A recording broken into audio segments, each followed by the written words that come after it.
ये दोस्तों लेनोवो का लैपटॉप है जिसमें कीबोर्ड में डस्ट साफ़ करने जा रहा हूँ। आप देख सकते हैं ये आपका लैपटॉप है लेनोवो का, किसी भी लैपटॉप का बोल रहा हूँ। कीबोर्ड को की प्रेस करने में दिक्कत हो रहा हो तो ऐसे ब्रश ले लीजिए और वैसे ऐसे करके उसको थोड़ा थोड़ा साफ़ करते हैं, ठीक है।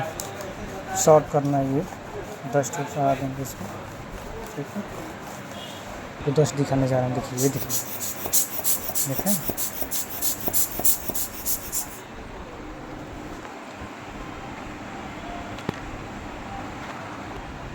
देख रहे हैं ना, स्क्रीन पे सब दिखाई दे रहा है जो डस्ट उड़ के जा रहे हैं सब, देख रहे हैं